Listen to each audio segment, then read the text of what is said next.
السلام عليكم ورحمة الله وبركاته. النهارده هنعمل وصفة حلوة جدا. معايا كده طاسة على النار، حطيت فيها شوية زيت وقطعت بصل كده ترنشات رفيعة، وحطيت عليهم نص معلقة من النشا وقلبتهم كويس. واول ما الزيت يغلي كده هنزل بكمية صغيرة صغيرة، وهعمل الكمية كلها كده، وبعد كده هطلعهم في مصفى زي ما انتم شايفين كده، ينشف كده ويبقى مقرمش وجميل. ما تحطوش كميات كبيرة يا جماعة. بصوا الجمال تحفة. وهنا بقى معانا ميه، وحطينا عليهم توم وفلفل احمر وكمون وشطه وملح. هقلبهم كويس وهحطهم بعد كده في ازازه. دي هتبقى الدقه الخفيفه اللي انتوا طبعا بتحطوها على الكشري. طبعا احنا هنعمله الكشري المصري على اصوله اصلا. معانا بقى طبق تاني فيه ملح وشويه صغيرين من البابريكا وكمون ونص معلقه من الثوم. هحط عليهم نص كوبايه من الخل، وبعد كده هاقلبهم كويس واحط عليهم 3 4 معالق من الميه. بعد كده احطهم في ازازه. طبعا انا حاطه في الميه السخنه قبليها بساعتين العدس الجبه والحمص. بصوا بقى كده البصل وجماله. هنا بقى معانا طاسه على النار، خدنا كده شويه زيت من اللي احنا قلينا فيهم البصل. شوحت كده معلقه توم. بعد كده هنزل عليهم بالصلصه اللي احنا مفرزينها قبل كده في القناه. طبعا بتنجز معاكم جدا يا جماعه. بعد كده هنزل عليهم بملح وفلفل اسمر وكمون. هاديهم تشويحه وهنزل عليهم بتلات اربع معالق من الميه، عشان هي بتبقى خفيفه شويه عن المكرونه العاديه. كده بقى طاسه على النار، حطينا برضو معلقتين كبار كده من الزيت، وهنزل عليهم بمعلقه كبيره من الشطه. هديهم تشويحه وبعد كده هنزل عليهم بمعلقه صلصه. دي تبقى الدقه التقيله اللي بتتحط لك في طبق على جنب كده لوحدها.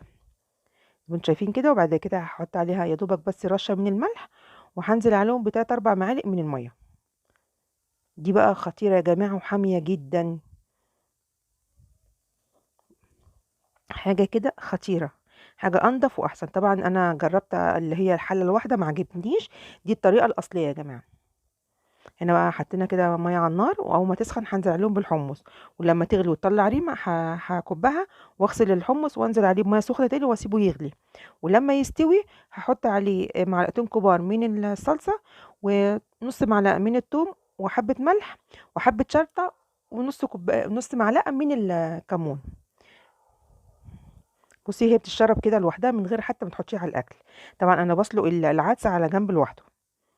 بصوا الجمال، تحفة. معانا بقى حلة على النار، هنحط فيها برضه شوية من الزيت اللي إحنا عملنا فيه البصل، وهنحمّر الشعرية.